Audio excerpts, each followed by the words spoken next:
Alright everyone, live stream 6.0 has just completed. Man, I'm pretty sure everyone is going to be most excited for Not Cry. I have been for quite a long time now, and the number of days that we have to wait until Not Cry arrive, it's just slightly over a week away. Now obviously there are going to be a lot of discussion regarding Not Cry, but obviously one of the most important whenever we touch on a new patch, let alone a whole new region with access to a new elemental reaction mechanics. The character that are coming back, especially in 6.0, is rather going to be important. So as usual, we're going to be diving into the character that are coming in 6.0 regarding the new characters Lauma and Flins, as well as the reruns, so that you guys can make the absolute best decision whenever it comes to pooling. Lauma and Flins, as well as so many other amazing Not Cry character, is coming pretty soon, and I know that many of you are trying to get them. So if you're planning to swipe for pooling, then don't forget to check out Loot Bar. If you know me, I've been recommending you guys Loot Bar before, since you can always save almost a 25% on all of your top-ups. With over 100,000 orders and so many good reviews at this point. And by the way, this also applies to PS5 and Xbox user who can place orders through Loot Bar. You can be sure that Loot Bar is trustworthy. Here you can see my order receipts of all of my top-ups that I have done. And for those who are going for the highest package when topping up, there's also a limited discount options available once every version. So guys, be sure to check out Loot Bar through the link in my description, as it can be a great way for you to save your money, especially if you are topping up a large amount. Now, first off, let's have a look into Lauma. Basically speaking, if you haven't already been on my channel, I actually have quite a couple of videos discussing pretty much in depth towards Lauma and Flins. Therefore, I actually won't be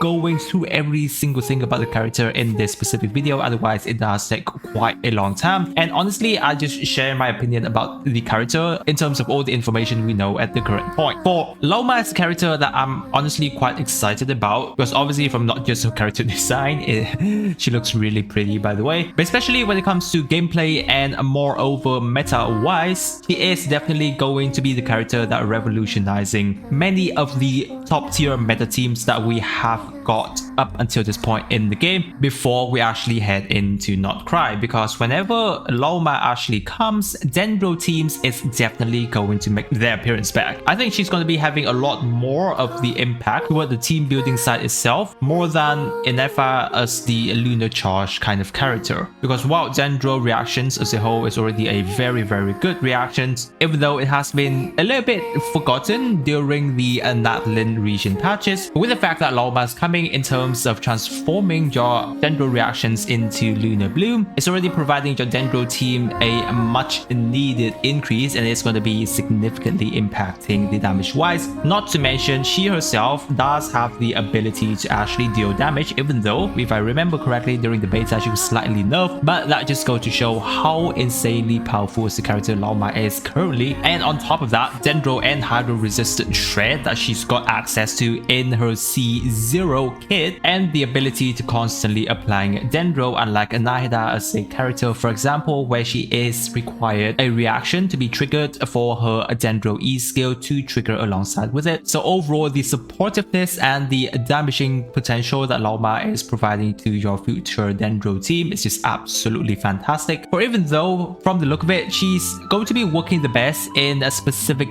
Bloom team where, you know, you have the Nilu available especially, but that doesn't mean that she can't be on other Dendro teams, well, especially Hyper Bloom, where there are a lot of potential for Lauma to be on as well. Bersian team, she can also work if you really want to go with that route, but unfortunately I don't think Bersian is getting that buff anytime soon, though I think Bloom and Hyper Bloom is generally the team comps that we mostly go for anyway. So honestly speaking, if you are somebody who like Dendro teams, then yes, Lauma is going to be a quite a hard character to actually thinking about skipping. But then yes, on the other side, if you're somebody who doesn't use Dendro teams, then obviously you don't really need to care too much about Lauma herself. So that's something you have to think a bit about Lauma herself, because the investment wise kind of things, especially during some of the first patch of Not Cry, will require you to actually spend your Primogems wisely, even though new regions does come with quite a lot of potential new Primogems rewards here and there. For Lauma investment side, generally speaking, she herself as a C0 character with free-to-play weapons does actually do pretty well. So on her front, you don't actually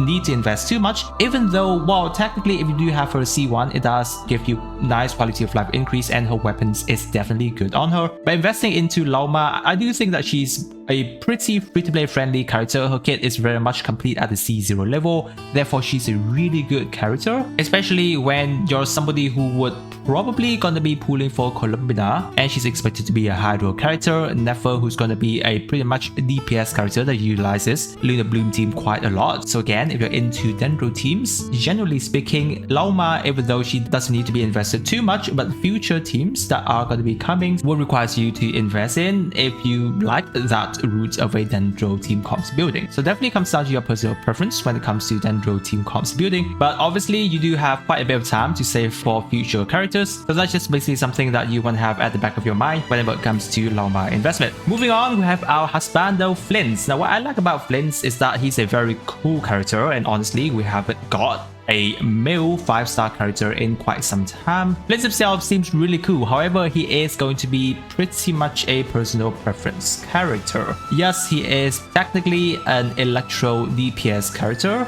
that from all the informations that we are still having at the current point, I don't think he's going to be dealing too high of a number, especially when you don't have him pretty much invested. Especially he is a character that would really love to have an FR on his team, specifically for all the, you know, electro resonance. Well, since he is going to be an electro character, definitely he's going to be working alongside with Lauma team if you really want to have kind of like a Hyper Bloom Dendro team with Flins. This is going to be pretty nice. However, as we can see, it is going to be rather expensive for Flins as a character to pull out technically the maximum potential that he has. Not to mention, if you really do want to have him at the maximum of the maximum potential, he is a character that would kinda like to have his C1. As not only does overall he's going to be dealing more damage, but it is quite a lot of quality of life increase for Flins, therefore making him a much easier character for you to use around with. But then again, yeah, it is preference character. Do keep in mind that, you know, if you're trying to pull for both Lauma and Flins, it is rather going to be expensive unless you are really lucky. And then expect patch 6.1, most likely there's also going to be 2 new characters. So it's not like Flins is going to be revolutionizing electro teams in any way, unlike a Lauma in terms of Dendro teams, and he's just going to be technically a new Not Cry electro DPS character that looks really cool, which is a nice thing because again, it's not always about the meta, right? If you like the character, if he looks cool, if he play nice, feel nice for you guys to play, go ahead and pull for him. If you have fun in the game, I think that's all that matters. As you know, if you're not able to clear like the final floors of the Abyss, you're just missing out on like 100 Primogems anyway, and that's not really too significant comparing to you having fun and sticking to the game with your favorite characters. Also guys, if you haven't already joined our Discord server, be sure to check it out, as we usually have many events that gives a lot of prize rewards ranging from walk-ins to gift cards and many others. And currently we do have 4 events that's available on the server for all the artists, with art contests, Withering Wave players with photo contests, and if you who are into laws writing, there's creative writing contest, and also a raffle event that's super easy to enter. So there's going to be a link down below. Feel free to check out our Discord server, as I'm sure it will be very fun. But then with that comes Yelan as a rerun character. Honestly, I think at the current point in the game, if you've been playing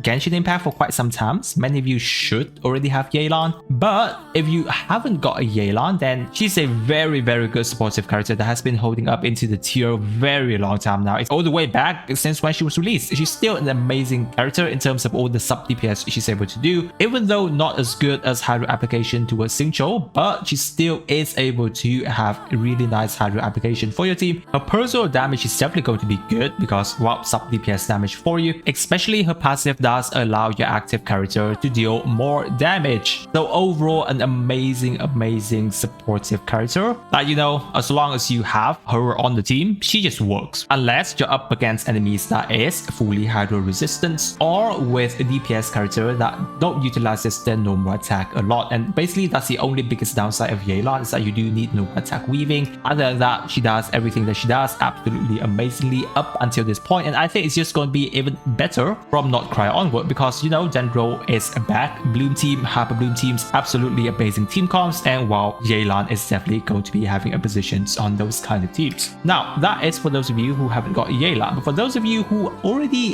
has Yelan, I'm pretty sure many would probably thinking to be investing more into Yelan herself. And I don't think that's too bad of an idea. However, there are some recommendations that you need to think about because Yelan as a character at a C0 level is already very much a complete character, especially when her investment is not really expensive. You just give her a Favonius bow, she does her job absolutely fine. And so instead of potentially pulling more on Yelan Constellation, unless you really like Yelan herself, yeah, there are so many not cry characters that are going to be coming 6.1, 6.2, maybe Nefer is going to be 6.1, Colombina hopefully around 6.2, 6.3. So maybe saving up your Primogems for future character is going to be a lot better than investing more into Yelan herself. But if you want to, I'm not stopping you. Her weapon Aqua Simulacra is one of the better universal bow weapon that we have access to in the game. So yes, if you do have it, it's really nice and it looks absolutely stunning too. Other than that, her constellation value is definitely really good. Now, I won't be going through constellation right here, so it's going to be very long, but basically just know that all of her constellations, every single one actually helps her not only with quality of life increase, but also damage wise. So generally speaking, investing into Yelan does yield you really nice reward. Obviously, overall C2 is going to be the sweet spots for those of you dolphins that want to have basically the best overall quality of life and damage wise increase for Yelan herself, because at that point you'll be able to provide you a lot more hydro application, which is really nice, and obviously damage wise as well. And then yes, we have Nahida coming back finally. Yeah, I've already discussed a little bit about Lauma and Nahida in my previous videos as well, so if you want to have more in-depth discussion regarding these two characters, feel free to check it out after this video. Now, Nahida still is a very good character in terms of what she does. Dendro applications, some of the best characters we have access in the game. She does a bit of sub DPS damage, but that's not what she's known for. What she's also good at is providing your character elemental mastery increase, and that is actually a lot. And yes, her elemental burst does provide a little bit more buff towards certain elements, though it's not always that much of an increase. So honestly speaking, if you still have Nahida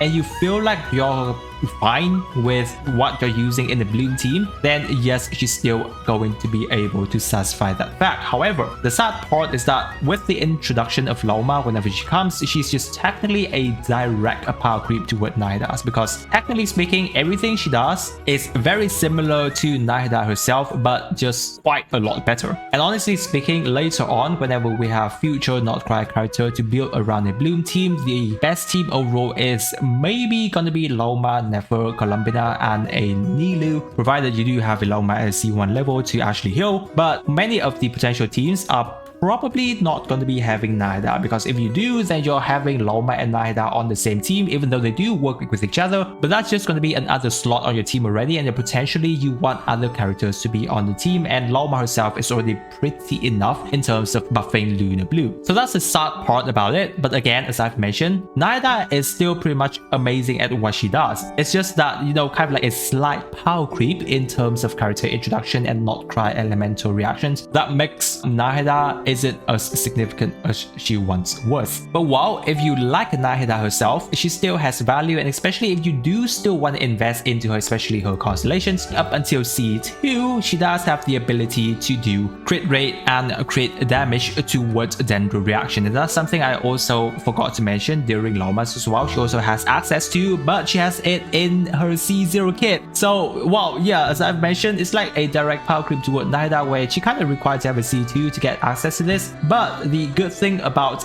these is that it does stack together. So generally speaking, if you have a Lauma at the C0, you have a Nahida at the C2, then overall your Dendro damage is going to be doing some nice crit numbers, which is still overall really good, because at that point, if you already have a dedicated C2 Nahida, you're probably going to be having both Lauma and C2 Nahida on the core team to be doing really nice sub DPS number, and you can just slot the remaining two characters however you like. So that is the potential of Nahida going forward it if you want to invest more into Nahida herself. But just know that, yeah, Lauma is just basically a direct increase to Nahida. If you haven't got Nahida, then yeah, you'd probably want to skip her and just focus everything on Lauma and future Not Cry characters. So those guys, I think, are some of the discussion toward the characters that are coming in patch 6.0. Now here's going to be my thoughts on the priority pooling list. Is that yes, Lauma is definitely going to be the top character for you to try and go for in patch 6.0. Next up, if you are looking into the meta-wise, you can still think about getting